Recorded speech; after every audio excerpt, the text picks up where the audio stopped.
जय सिया राम। तो कल तक हमने अपनी प्यारे कथा रसिक श्री सीताराम जी को श्रवण कराया कि सरस माधुरी जी वृंदावन का, श्री राधा माधव का, संतों का वियोग कितना सता रहा है। वृंदावन से वापस आते हैं तो इनका मन वहीं रह जाता है। खूब रुदन करते हैं, राधा रानी से प्रार्थना करते हैं, उन्हें कहते हैं कि मुझसे ऐसी कौन सी भूल हो गई जो 10 दिन का इतना वास देकर, अपने धाम वास देकर फिर मुझे वापस यहाँ भेज दिया। समझ नहीं पा रहे हम कि क्यों ऐसी निठुराई आपने मेरे प्रति ठान ली है। ये दुख अब मुझसे सहा नहीं जाता है। 4 दिन का ये कथा कीर्तन उत्सव का माहौल और अब वापस वही ये मिलना बिछोड़ना नहीं सहा जाता है मुझे अभी भी। वृंदावन के ठाकुर दर्शन, वहाँ की रज, वहाँ का जल, सब स्मरण आता है। अब कोई उपाय कीजिए और मुझे अपनी चरण शरण में लीजिए। खूब रुदन करते हैं, वहाँ पे पुकारते हैं राधा रानी को, धाम के लिए व्याकुल होते हैं। अब धीरे धीरे सरस माधुरी जी मानसी सेवा करने लगी। मानसी सेवा में इतने तल्लीन हो जाया करते कि कभी कभी उन्हें लोक व्यवहार की भी सुध नहीं रहती।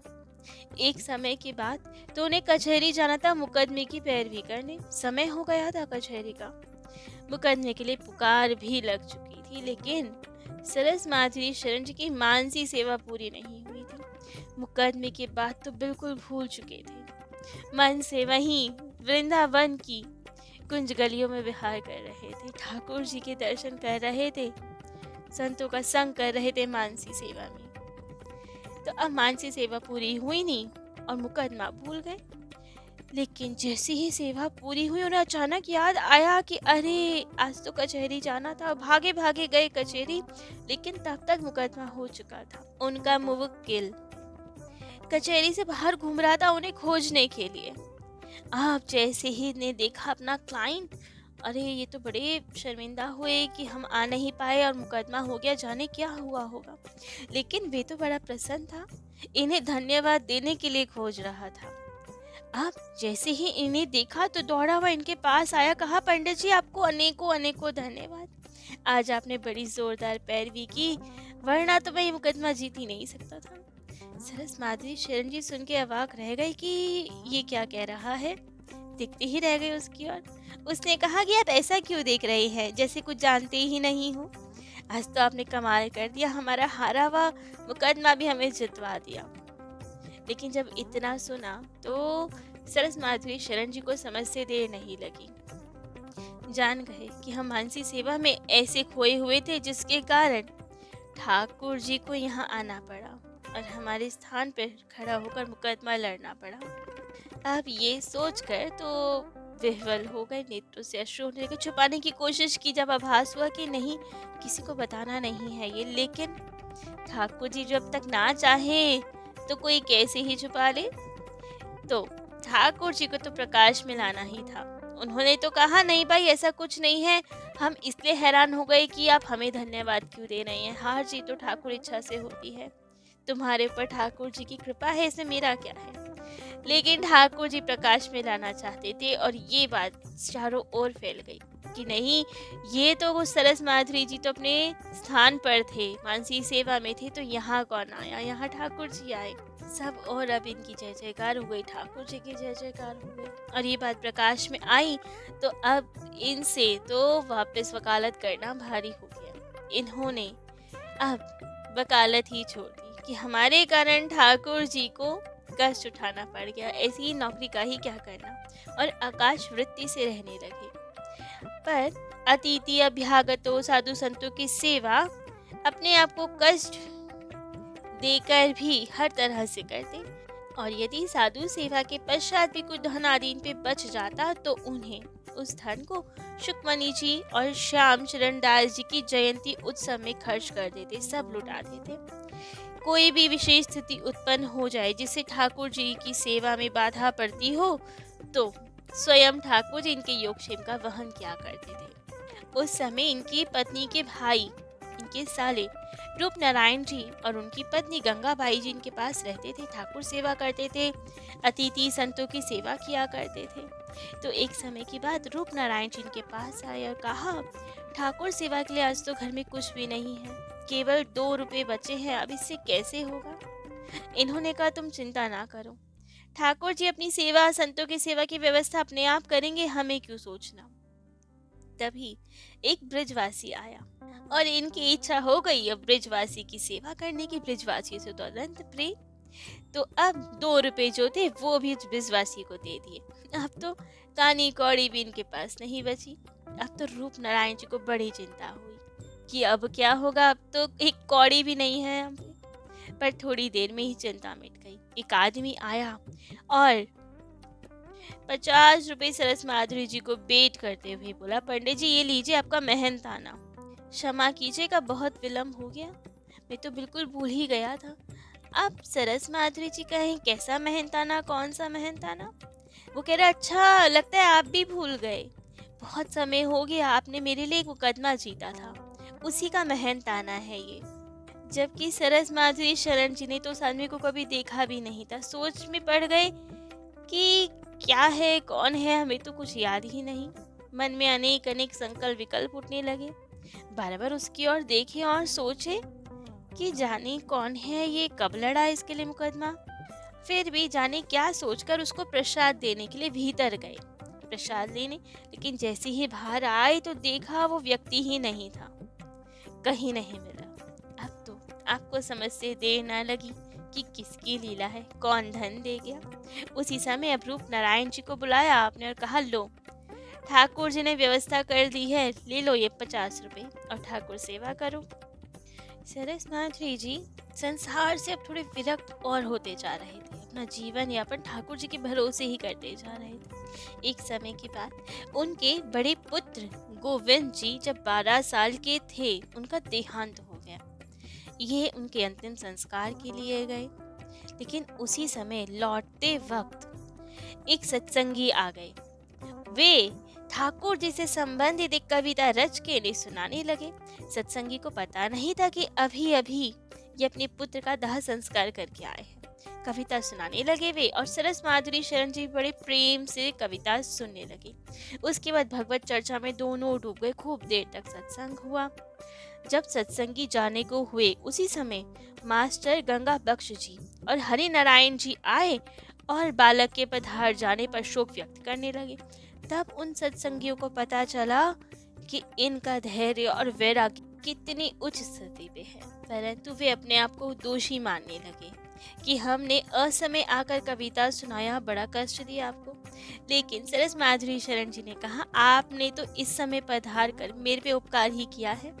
जो क्षण मोह व शोक और विषाद में मेरे बीते, वो भगवत चर्चा से कितने सरस और सुखद बना दिए आपने। मैं तो कृतज्ञ हूँ आपका। पीछे जब उनके पौत्र राधे श्याम जी का भी देहांत हुआ, तब किसी ने शोक प्रकट किया और कहा कि अब वंश परंपरा का क्या होगा, आपके कोई वंश का नहीं रहेगा। तब तो इन्होंने कहा हमारे वंश परंपरा तो सुखदेव जी महाराज से सदा चलती आई है।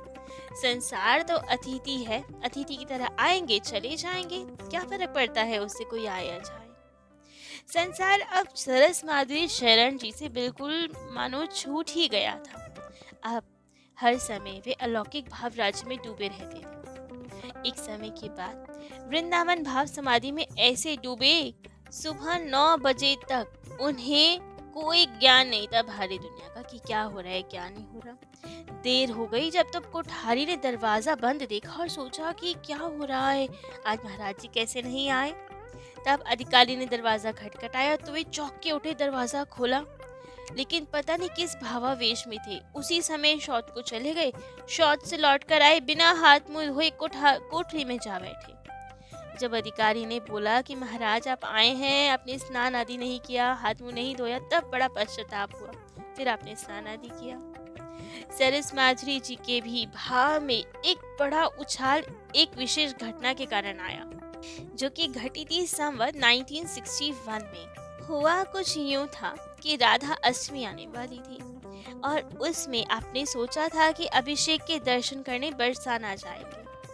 15 सितंबर को वे जयपुर स्टेशन से रवाना हुए। उनके साथ भक्त रतन, श्री मथुरा प्रसाद जी, श्री झूमर मल जी, ओमकार दास जी, रामचरण जी, ऐसे 3-4 लोग थे। तो सभी श्री राधा कृष्ण जी के एकनिष्ठ भक्त थे। तो ये 8 आदमी दूसरे दिन सप्तमी सुबह 9 बजे मथुरा पहुंच गए। लेकिन रात भर जोरदार बारिश हुई थी, जिसके कारण सब और कीचड़ थी। उस समय भी बारिश हो रही थी। तो अब कीचड़ और बरसात के कारण गोवर्धन जी जाने के लिए कोई रिक्शा आदि नहीं मिल पा रहा था। इन्हें कोई सवारी नहीं मिल पा रही थी। बड़ी मुश्किल से एक घोड़ा गाड़ी मिली, तो सब ने अपना सामान उस पर रख दिया और स्वयं पैदल पैदल गोवर्धन जी तक जाने लगे। अब संध्या 5 बजे तक सब गोवर्धन जी पहुंच गए, परंतु वहां भी भयंकर बारिश हो रही थी और बारिश के कारण बरसाना के लिए कोई सवारी नहीं मिल रही थी। लेकिन फिर एक बैलगाड़ी मिली, जिसने अगले दिन सुबह चलने को कहा। अब सब बड़े मायूस हुए कि अगले दिन ले जाएंगे, कहीं उत्सव ना निकल जाए, लेकिन करे क्या। तो ठीक रात्रि वहीं गोवर्धन जी भी जैसे तैसे बिताई उन्होंने, और दूसरे दिन सुबह सुबह ही अंधेरे में ही उठ गए, बैलगाड़ी पे सारा सामान लादा और बरसाने के लिए पैदल निकल पड़े। 4 बजे तक बरसाने जी की सीमा तक पहुंच गए, लेकिन वहां उन्होंने देखा कि पहाड़ के ऊपर संगमरमर की छतरी पे लाडली जी विराज रही और समाज गान हो रहा है। अब सबने सोचा कि अभिषेक के दर्शन तो मिले नहीं हमें, और अब समाज के दर्शन भी नहीं हो पाएंगे, क्योंकि लाडली जी आ चुकी है, समाज चल रहा है। जितनी देर हम ऊपर पहुंचेंगे सब समाप्त हो जाएगा, हमारी ये यात्रा निष्फल हो जाएगी। इसलिए सब थके हुए भी तुरंत दौड़ दौड़ के पहाड़ पे चलने लगे कि शायद कुछ दर्शन मिल जाए। और ऐसे दौड़ दौड़ के चढ़ने के कारण वे समाज में शामिल हो गए। लेकिन समाज की समाप्ति पर सब पंडा गोसाई अपने अपने यात्रियों को नीचे धर्मशाला में ले जाने लगे। लेकिन इन लोगों को इतनी थकान हो रही थी कि नीचे उतरना तो दूर, ये खड़े हो भी नहीं पा रहे थे। खड़े रहना भी बड़ा मुश्किल था, क्योंकि थके हुए थे और फिर दौड़ दौड़ के पहाड़ पे चढ़े थे। इसीलिए इनके पंडा गोसाई श्री रामचंद्र जी ने इन्हें लाडली जी के पुराने मंदिर के एक लंबे तिवारे में ठहरा दिया। तो अब ये सब वहीं विश्राम करने लगे, अपनी थकान मिटाने लगे। उस मंदिर की पौली में 4 सिपाही और एक जमादार भी ठहरे हुए थे, जिन्हें सरकार की ओर से मेले की देखभाल के लिए नियुक्त किया गया था। अब रात्रि में गोसाई जी एक टोकरी में सबके लिए प्रसाद लेकर आए। 10 बजे प्रसाद देख के चले गए। सिपाहियों ने दरवाजे पे ताला लगा दिया और बारी बारी पहरा देने के लिए आने जाने लगे। जैसे ही अब रात्रि के 11 बजे अचानक किसी व्यक्ति ने साधु ओमकार दास जी के पैर पे हाथ रखा। अब पैर इन्होंने समेट लिए, चौंक कर उठ गए कि कौन हमें स्पर्श कर रहा है, किसने हमारे पैर छुए, कौन है। तब उन्होंने कहा कि महाराज संत जी, मैं कहार हूँ, आप थके हुए, आपकी सेवा के लिए आया हूँ। दीवारे में एक छोटा सा दिया तो जल ही रहा था, उसी के उजाले में ओमकार दास जी को दिख रहा था एक बालक, सांवरा सलोना सा, पीला कुर्ता टोपी पहने हुए था उस बालक ने। अब ओमकार दास जी ने पूछा, आप कहाँ रहते हो, किसने भेजा है? तब उस बालक ने कहा, गोसाई रामचंद्र जी के पास रहता हूँ मैं, उन्होंने ही भेजा है।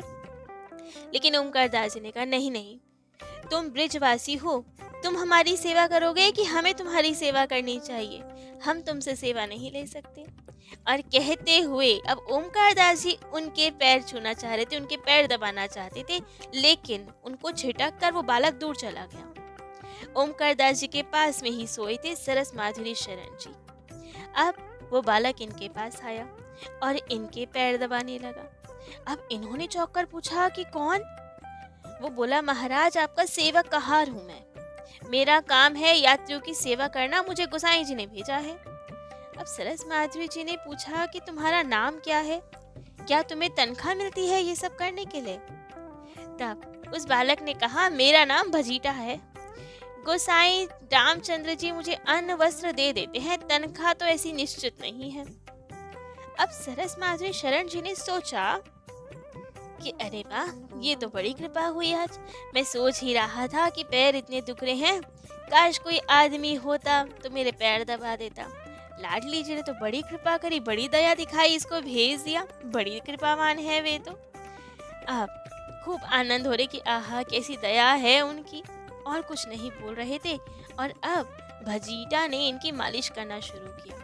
बड़े मुलायम मुलायम उसके हाथ थे, मालिश में जरा सा भी कष्ट नहीं हो रहा था इन्हें। बहुत देर तक ऐसी अद्भुत मालिश की कि शरीर के रग रग में से थकावट दूर हो गई।